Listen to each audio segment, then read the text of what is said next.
धर्मवर्धकम धर्म संबंधकम भव्य जीव मन प्रतिबोध कारकम पुण्य प्रकाशकम पाप प्रणाश मिदिदम शास्त्रम श्री मोक्ष मार्ग प्रकाशक नाम धे अस्य मूल ग्रंथ कर्ता रह श्री सर्वज्ञ देवा तद उत्तर ग्रंथ कर्ता रह श्री गणधर देवा प्रति गणधर देवा तेषाम वचना सामात्य आचार्य कल्प पंडित टोडरमल जी द्वारा विरचित श्रोता रह सावधान दया शृण्वन्तु। मंगलम भगवान वीरो मंगलम गौतमोपणी मंगलम कुंद कुंदार्यो जैन धर्मोस्तु मंगलम सर्व मंगल मांगल्यम सर्व कल्याण कारकम प्रधानम सर्व धर्माणाम जैनम जयतु शासनम जैनम जयतु शासनम जैनम जयतु शासनम। नमः श्री समय साराय स्वानुभूत्या सकाशते चित्त स्वभावाय भावाय सर्वभावान्तरे छिदे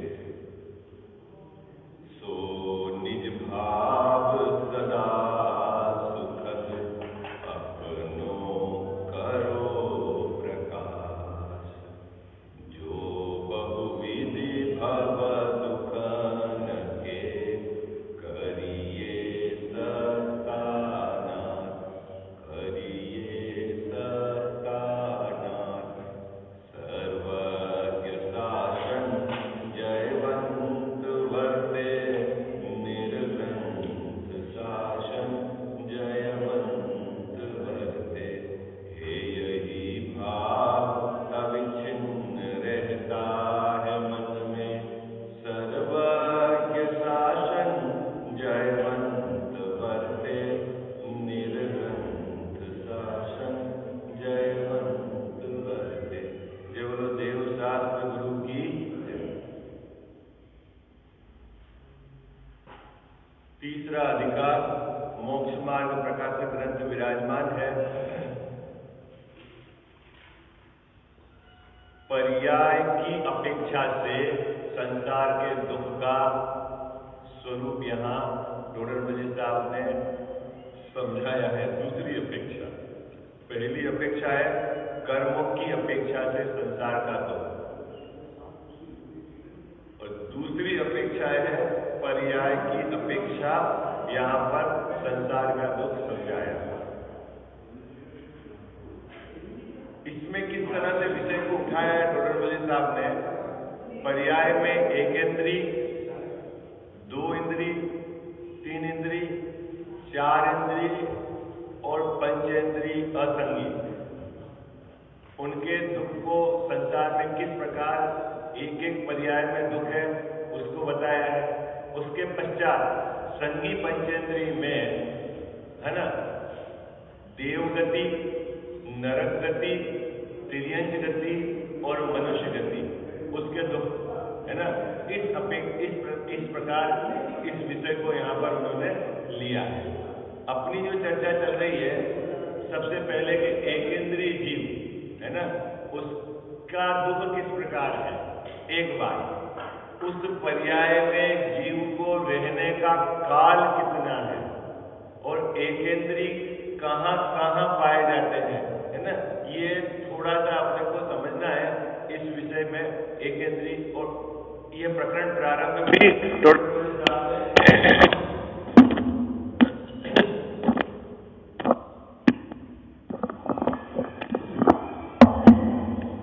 ये प्रकरण प्रारंभ भी इसी आधार से किया है। देखिए, निकालिए पेज नंबर 68, 68।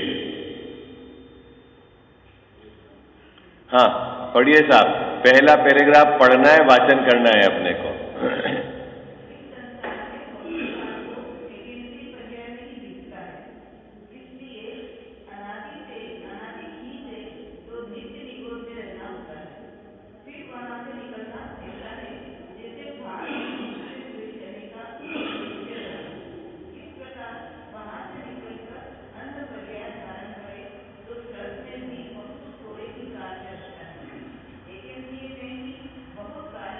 व्यतीत करता है ना। पुरुष वर्ग में कौन पढ़ेगा इस पैराग्राफ को? इस संसार में बहुत काल को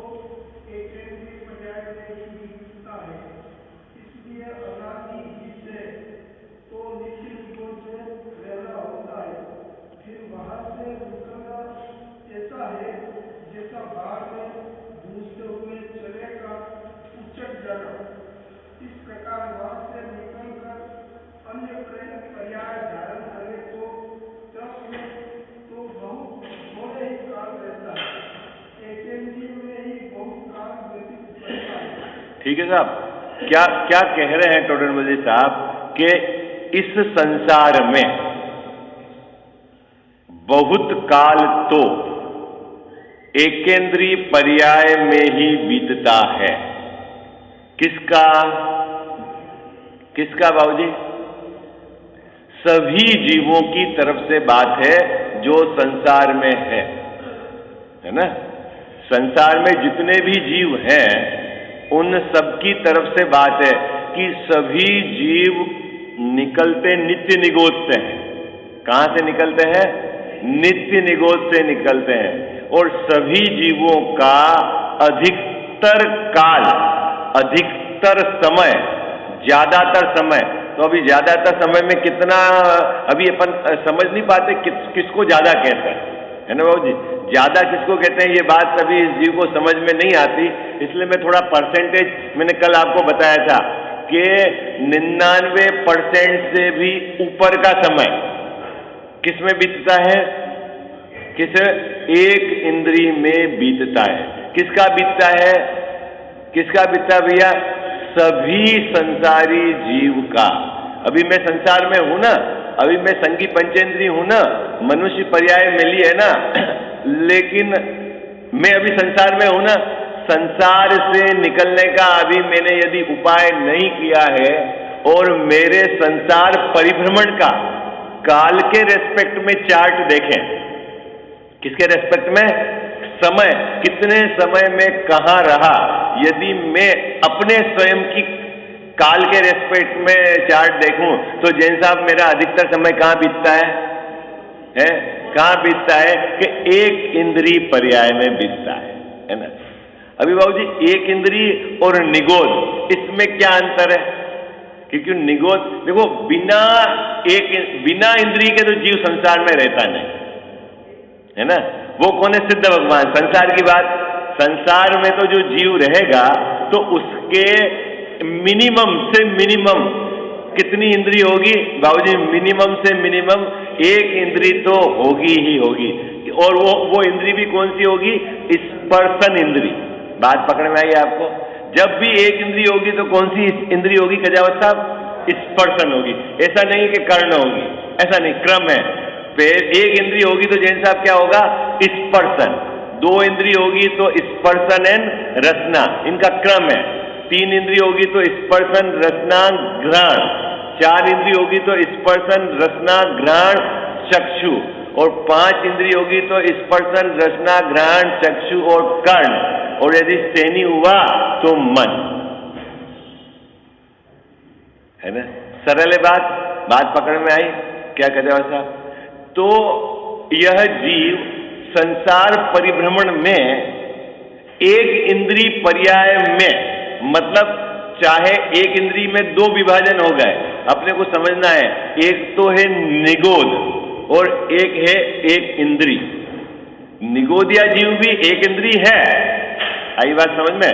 ऐसा नहीं है कि उसके इंद्री ही नहीं है, लेकिन अंतर क्या है इस बात को अपन ने समझने के लिए कल थोड़ा सा अपन ने इसका विस्तार किया था। क्या भैया?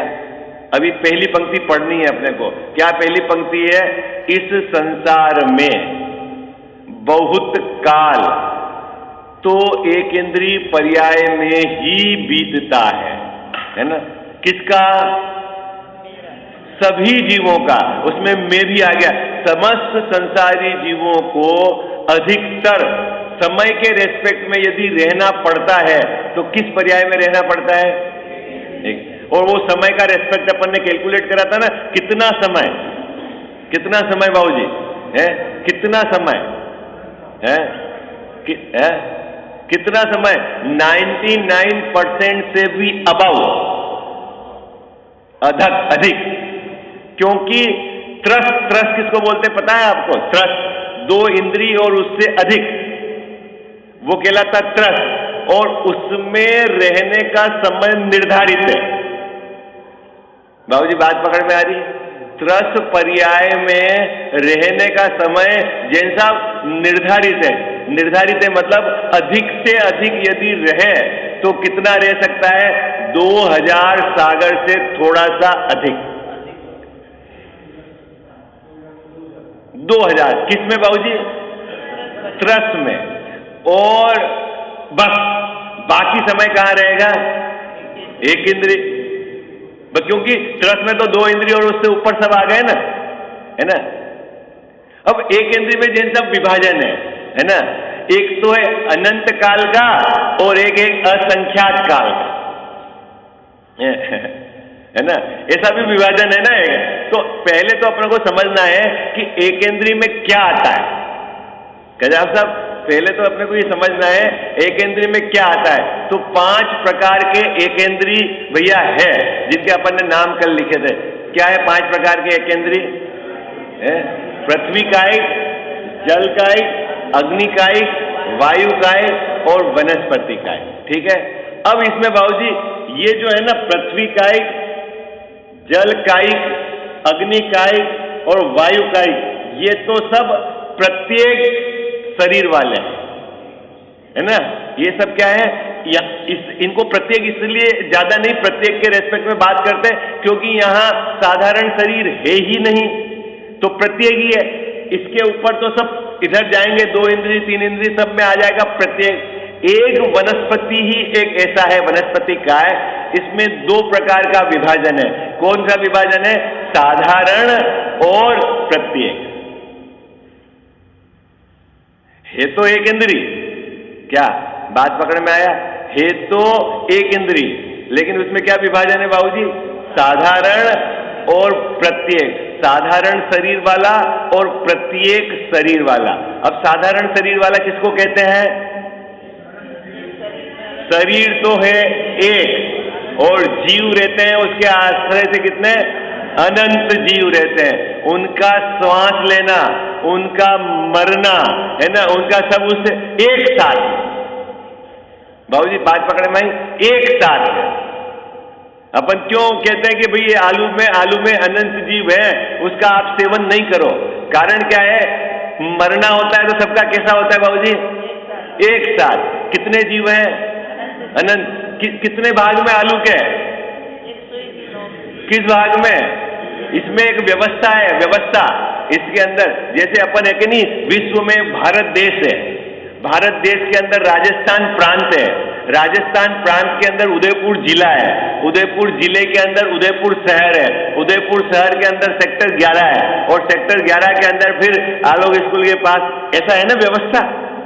ऐसे ही वहां इसके अंदर जो है ना, आलू के अंदर जीव, उसके अंदर व्यवस्था है, स्कंद है, स्कंद समझे आप?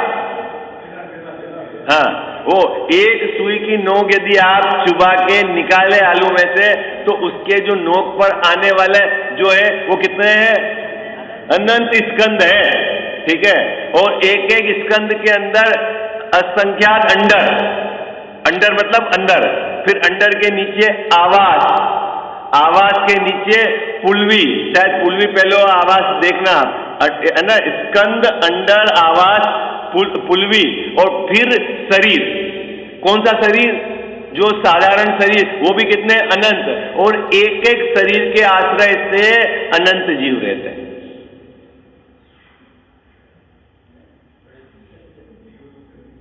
अरे भाई, कुछ बात समझ में आ रही है नहीं आ रही है आपको? अब इतना अपने को नहीं लोड हो तो इतना समझना कि उसके एक नोक में जितने जीव हैं, यदि अभी तक जितने भी सिद्ध हुए हैं उससे भी अनंत गुने जी। बात अभी समझ में आ गई? इतनी तो बात। लेकिन वो निगोद हैगा भैया, मुद्दा है। अपन बोलते तो काल कितना, वो बोलते हैं छड़ाला में, अनंत काल मैंने निगोद में बिताया है। क्या अनंत काल कहां बिताया मैंने बाबूजी? निगोद में बिताया। और फिर असंख्यात काल बिताया एकेंद्री में। तो ये निगोद और एकेंद्री, इसमें डिफरेंस अपने को समझना पड़ेगा ना, कहां निगोद है कहां एकेंद्री है?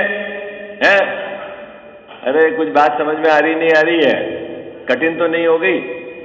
महंत भाई, 2 चीजों का अंतर समझना है। एक है तो एक इंद्री, एक इंद्री मतलब जिनका जो भी मतलब क्षयोपशम ज्ञान किसके माध्यम से जानता है? मात्र स्पर्शन इंद्री, है ना। 5 इंद्री और मन, उसका क्रम है। कम से कम संसार परिभ्रमण में यदि उसको रहेगी तो कौन सी इंद्री?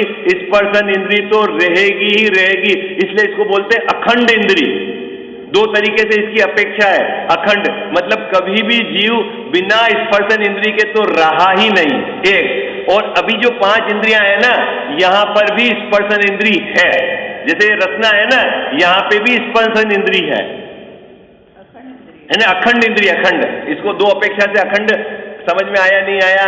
क्या बात कही? बात समझ में आई नहीं आई? भैया स्पर्शन इंद्री को अखंड इंद्री कहते हैं, और इसको जिसने जीत लिया इंद्री जय है वो। अखंड किस अपेक्षा से? एक तो यह संसार परिभ्रमण में ये इंद्री तो होती ही होती है एक बार।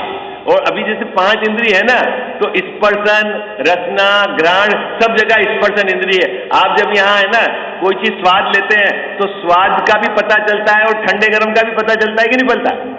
नहीं चल रहा बाबूजी? तो यहाँ पे भी स्पर्शन इंद्री है, तो इसको अखंड इंद्री कहते हैं। ठीक है, अब स्पर्शन इंद्री के बिना तो जीव रहा नहीं संसार में। अब इसमें 2 विभाजन है एक इंद्री में, एक तो है निगोद और एक है एक इंद्री। ये तो दोनों ही एक इंद्री, लेकिन विभाजन क्या है? एक तो है निगोद, बोलते हैं ना बाबूजी निगोदिया जीव, और एक बोलते हैं एक इंद्री जीव। तो निगोद और एक इंद्री में क्या अंतर है, थोड़ा सा अपने को समझना है। 5 प्रकार के एक इंद्री का बंटवारा है। क्या क्या 5 प्रकार का? यानी पृथ्वी का है, जल का है, वायु का है, अग्नि का है और वनस्पति का है। तो निगोदिया जीव किसमें आते हैं? निगोदिया जीव किसमें आते हैं? वनस्पति का है। ठीक है ना। अब वनस्पति में 2 विभाजन है ना। यहां इसलिए 2 विभाजन है कि वनस्पति में ही साधारण शरीर पाया जाता है। आई बात समझ में? और बाकी में वायु, अग्नि, इसमें साधारण शरीर पाया नहीं जाता, तो यहां 2 विभाजन है नहीं। इसलिए इसको तो बोलते हैं वायु का है जीव, अग्नि का है जीव, है ना। ये सब प्रत्येक शरीर वाले हैं आगे तक। और वनस्पति में 2 प्रकार का विभाजन है, साधारण और प्रत्येक, है ना। साधारण किसको कहते हैं? एक शरीर के आश्रय से अनंत जीव रहते हैं। साधारण मतलब समझ में आया? उनमें साधारण नाम कर्म का उदय है, एक साथ उच्छ्वास सांस होता है, एक साथ जन्म, एक साथ उनका मरना। किसका बाबूजी? कितने जीवों का? अनंत जीवों का। और शरीर एक, तो वो शरीर कहलाता है साधारण। ठीक है। अभी साधारण और प्रत्येक शरीर मतलब क्या? जिस शरीर का स्वामी एक जीव होता है, यानी उस शरीर के आश्रय से दुख सुख को एक जीव वेदता है ना। वो कहलाता है प्रत्येक शरीर। अंतर समझ में आ गया? निश्चल अंतर समझ में आया? क्या साधारण मतलब शरीर तो है एक और जीव कितने हैं? अनंत। और प्रत्येक में शरीर है एक और उसका स्वामी मतलब उसके आधार से सुख दुख का वेदन का एक जीव। ठीक है। अब इसमें साधारण में भी 2 विभाजन है। ठीक है। इस साधारण जो ये है शरीर, इसको बोलते हैं असल में निगोद। निगोद किसको बोलते हैं? साधारण जो शरीर रहता है ना, क्योंकि इसमें बाबूजी 2 विभाजन है। निगोद क्यों कहते हैं? निगोद मतलब जो ये शब्द आया ना निगोद, बेसिकली ये शरीर के आधार से आया है सब। निगोद मतलब निश्चित बताता है कि इस शरीर में अनंत जीव रहते हैं। निगोद क्या बताता है? जो अनंत जीवों को रहने का स्थान देता है, ऐसे शरीर को निगोद कहते हैं। निगोद मतलब निगोद का मतलब बाबूजी निगोद का नाम कहां से आया? फ्रॉम द शरीर। ऐसा शरीर जो अनंत जीवों को स्थान देता है रहने का, वो शरीर कहलाता है निगोद। और ऐसे शरीर वाले जीव को कहते हैं निगोदिया। आई बात समझ में? तो अभी ये जो साधारण, इसमें 2 विभाजन हुआ, नित्य निगोद और इतर निगोद। नित्य निगोद किसको कहते हैं? जो जीव अभी कब से संसार है? अनादि से। अनादि से लेकर आज तक निगोद से बाहर ही नहीं निकला। निगोद से बाहर ही नहीं निकला अभी तक बाबूजी। ऐसे कितने जीव हैं? अनंत जीव है। निगोद से बाहर ही नहीं निकले। तो वैसे जीव को कहते हैं। और सबकी बिगिनिंग बाबूजी अपनी शुरुआत कहां से है? फ्रॉम द बिगिनिंग, ये यहां से नित्य निगोद से। ऐसा नहीं है कि कोई जीव संसार में अनादि से कोई इतर निगोद में था, कोई त्रस में था, ऐसा नहीं है। फ्रॉम द बिगिनिंग ये यहां से नित्य निगोद।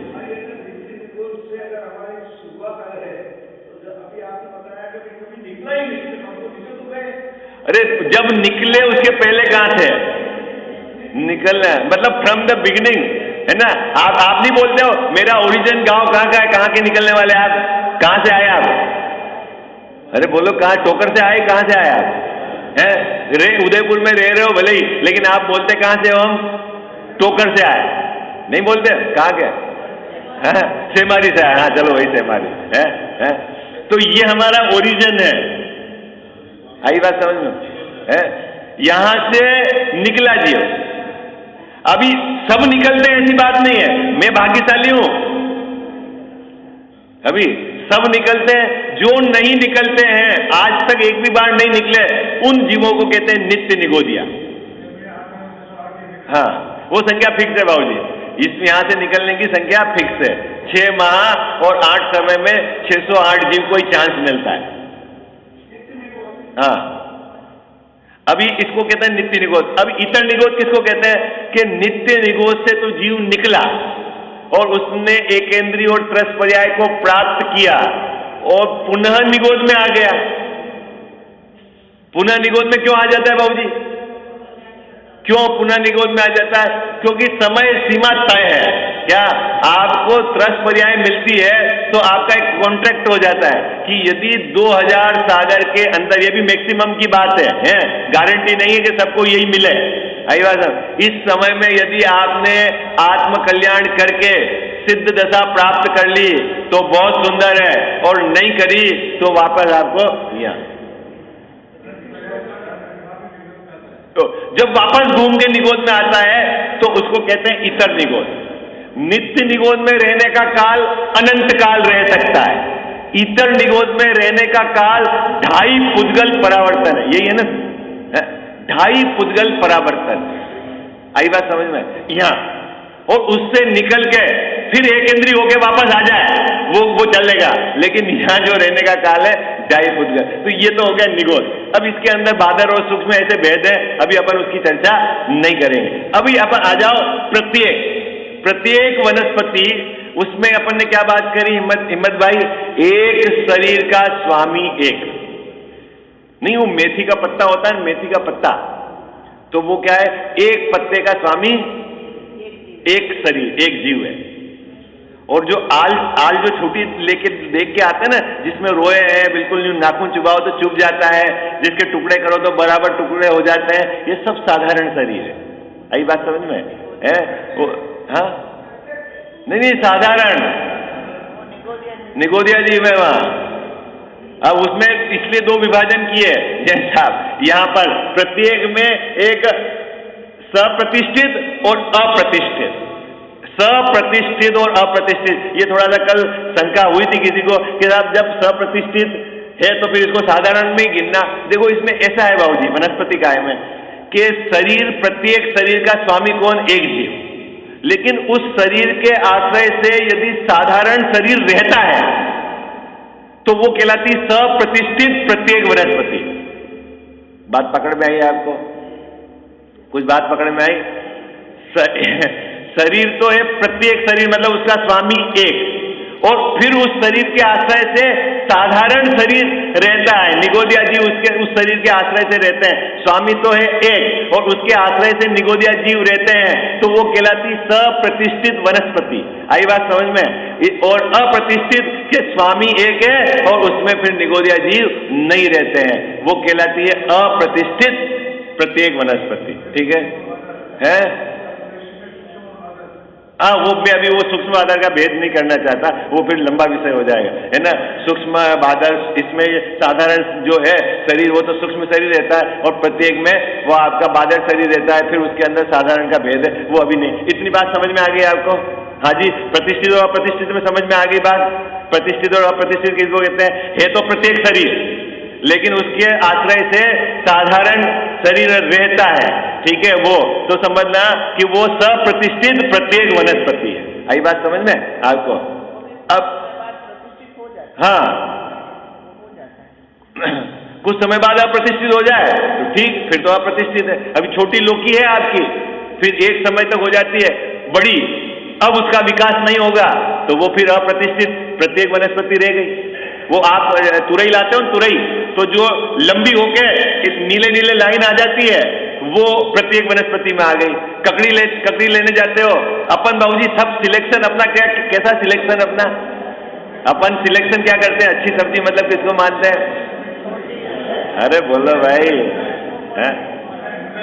अपन किसको अच्छी मानते हो जी? अपन सिलेक्शन करते हैं साधारण वनस्पति को देखकर, मुलायम मुलायम हो, जबकि होना क्या चाहिए है? एक तो पहले तो सेवन करो ये अनिवार्य नहीं, और करो तो ये तो ध्यान रखो कि भाई प्रत्येक वनस्पति है कि साधारण वनस्पति। आई बात समझ में? चलो, ये तो मैंने एक बार पहले विषय नहीं आपको बताया था कैसे सिलेक्शन करना सब्जियों का, 2-3 दिन चला था ना, अपन ने चलाया था उस नीचे कि कौन सी सब्जी कब प्रत्येक होती है, कब साधारण होती है, वो आप देखना, आप है ना, ग्रंथ के आधार से। अभी मुद्दा अजित भैया ये है, मुद्दा क्या है, मेरा अधिकांश समय इन पर्यायों में बीता है, संसार परिभ्रमण में। दूसरी बात क्या है, यदि मैंने ये जो सुंदर अवसर मिला है बाबूजी, इसमें यदि मैंने अपना काम नहीं किया, क्या काम नहीं किया, मकान नहीं बनाया, बच्चों की शादी नहीं करी, फैक्ट्री नहीं डाली, ब्याज पे पैसे नहीं लगे, 1-2 किलो सोना नहीं बनाया, क्या काम नहीं किया अपना? अरे बोलो भाई, क्या काम नहीं किया हिम्मत भाई? हाँ, अपनी परिणति में यदि मैंने धर्म प्रकट नहीं किया तो वापस यहां आना है। किसको? यहां कोई रियायत नहीं है, कोई सिफारिश नहीं चलेगी बाबूजी, ये प्रकृति की व्यवस्था है। आई बात समझ में? खबर है, थोड़ा सा पुण्य के उदय में फैलता है, कितने समय के पुण्य के उदय में फैलता है? 5-50 वर्ष यदि कोई सामग्री मिल गई बाबूजी, उसमें है मैं बड़ा आदमी, मैं सेठ, थोड़ा सा क्षयोक्षम ज्ञान मिल गया, अरे मेरे से ज्यादा कोई बुद्धिमान नहीं। अब पता है तेरे को कि ये कितने काल का है और तू रहा कितने काल कहां? ये पहली पंक्ति का विषय वस्तु है। पहली पंक्ति में टोडरमल साहब क्या कह रहे हैं? क्या कह रहे हैं? इस संसार में बहुत काल तो, किसको अजित भैया, किसको? अरे सभी जीवों की, ये सभी जीवों की बात चल रही, संसारी सभी जीवों को अधिकतर समय कहां रहना पड़ता है बाबूजी? अपने को खबर है यदि मैंने काम नहीं किया तो वापस मेरे को यहां जाना है, खबर है इसकी? क्या काम नहीं किया? अरे बोलो भाई, क्या काम नहीं किया है?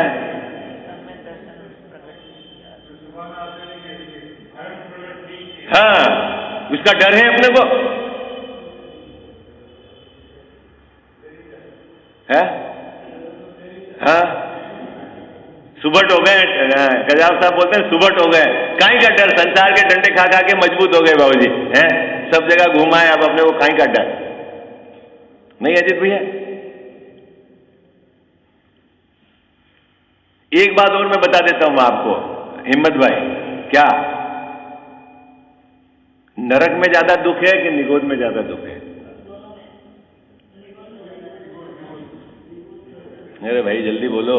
नरक में छेदन, भेदन, भूख, प्यास है, ये क्या बोलते हैं, 3 लोक का नाजजू खाए, मिले न कण है? एक कण मिलता नहीं, वो 3 लोग का अनाज खा ले, वो नरक का दुख है बाबूजी, है? वहां भी रहने का काल थोड़ा है, वो कोई बहुत ज्यादा दम नहीं है वहां पे, जोर मार लेगा तो 33 सागर है। कितनी लंबी आयु नरक में यदि रहेगा तो अधिक से अधिक क्या अजित भैया? 33 सागर है। और ये निगोद में रहने का काल कितना है? अनंत काल। और निगोद का दुख नरक के दुख से अनंत गुना ज्यादा है। कितना गुना ज्यादा है? हाँ? कहां से? निकलते क्यों नहीं है? वो निकलने कैसे? वो निकलने का यहां से ट्रिक क्या है बाबू जी, पता है क्या उसको ट्रिक है? अरे चलो छोड़ो, निगोद को जाने दो। संसार में दुख है कि नहीं? आप लोग सब एक मुद्दे एक मत में बोलो। हिम्मत भाई, संसार में दुख है कि नहीं है? मनुष्य गति में दुख है कि नहीं? अभी आप वेद रहे कि नहीं वेद रहे? तो निकलते क्यों नहीं? अरे अब तो समझदार हो, इसके तो बेचारे के एक इंद्रिय ज्ञान है, अभी क्यों नहीं छूटता अपने से? साहब क्यों नहीं निकलते हो? घर में सुख है कि दुख है? अरे बोलो ना फटाफट। तो फिर छोड़ते क्यों नहीं हो घर?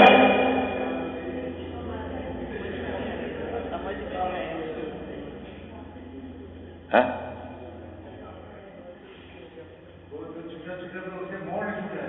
अरे उसी को छोड़ना है, घर तो छूटा हुआ ही है भाई। छोड़ना वही है, घर छोड़ना मतलब मोह छोड़ना है।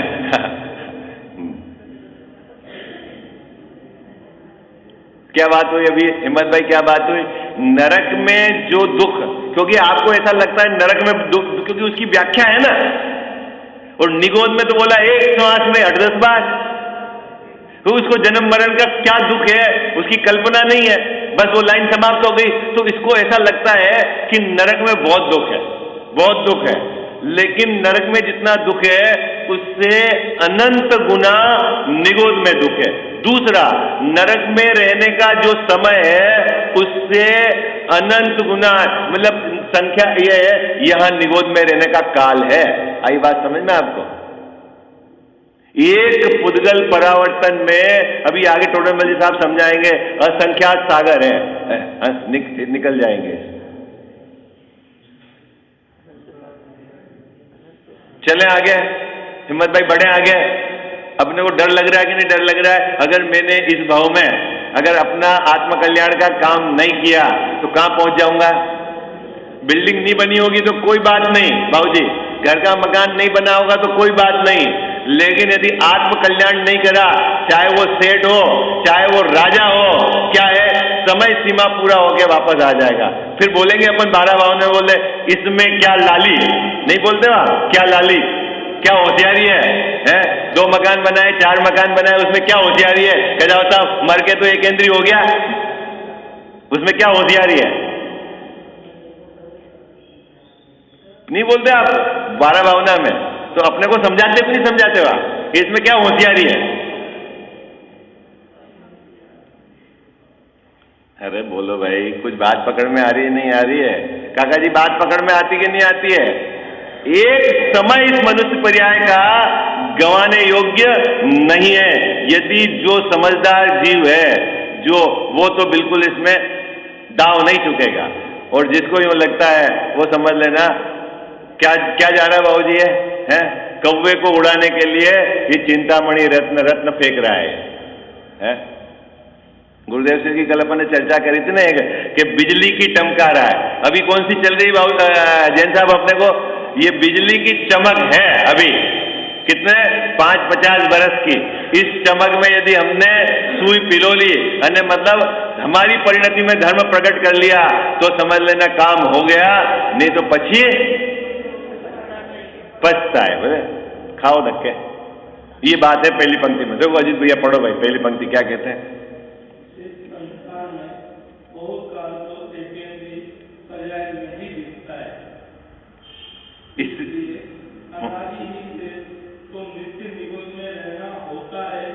बस अब अनादि से बाबूजी कहां रहना होता है इसका? फ्रॉम द बिगिनिंग, कहां से? नित्य निगोद। वो कितने समय रहा मैं निगोद में? नित्य निगोद में कितने समय रहा नित्य निगोद में? कब चांस आया है? जिस समय चांस आया उसके पहले से तो मैं निगोद में ही। अब चांस कैसे मिलता है गजावस्था? मुद्दा कि निगोद से बाहर निकलने का चांस कैसे मिलता है, इस बात को समझाने के लिए टोडरमल साहब ने लौकिक उदाहरण का आधार लिया ताकि जल्दी समझ में आ जाए। क्या लिया कि जैसे जो चना भूंजते हैं ना, चना भूंजते हैं, बड़बूजे क्या बोलते हो आप, है ना? चना भूंजते हैं, रेत को गर्म करते हैं और फिर क्या करते हैं, चना डाल लेते हैं और ऊपर से फिर उसको जाली से पैक कर देते हैं कि उड़ के बाहर नहीं आए। पूरी जाली पैक होने के भी कहीं कोने में या जाली छोटी मोटी टेढ़ी हो जाए और कोई चना वहां से उड़े और उसी दिशा से बढ़ के बाहर निकल के उड़ के आ जाए, इससे हिम्मत भाई निगोज से निकलना होता है। ये तो रहा लौकिक दृष्टांत जिसके आधार से आपको ये समझ में आए कि निकलना कितना मुश्किल है। अभी मैं कर्म की अपेक्षा से बात करता हूं। निगोदिया जीव के बाबूजी निरंतर क्या क्या चलता है। अभी आपको पता है एकेंद्री में 3 प्रकार की लेश्या बताई है केवली भगवान में, सब आगे आएगी, है ना। कौन कौन सी लेश्या होती है, नीचे है ना, ऊपर वाली जो 3, ठीक है,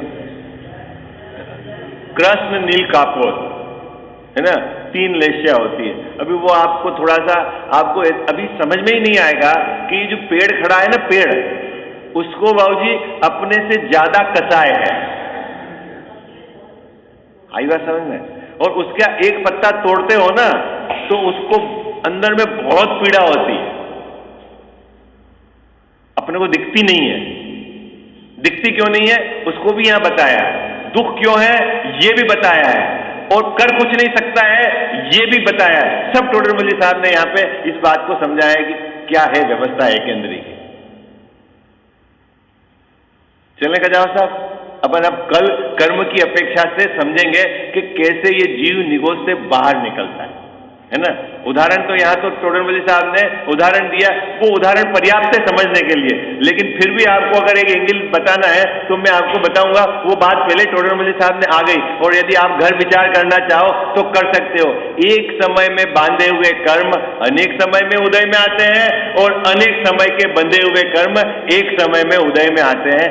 इस आधार से अपने को विचार करना है कि जीव निगोज से कैसे निकलता है। विशेष चर्चा। मिथ्यातम नाश वेकु ज्ञान के प्रकाश वेकु आपा पर भाषा वेकु भानु सी बखानी है। छहु द्रव्य जान वेकु बंध विधि भान वेकु स्वपर पिछान वेकु परम प्रमाणी है।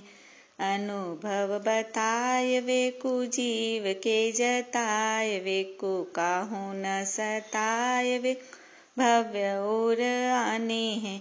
जहाँ तहाँ तार वेकु पार के उतार वेकु सुख विस्तार वेकु यही जिन वाणी है।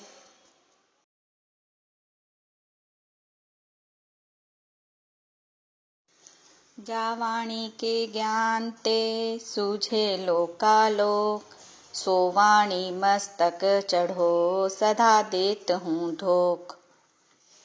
जावाणी के ज्ञान ते सूझे लोकालोक, सो वाणी मस्तक चढ़ो सदा देत हूँ धोख।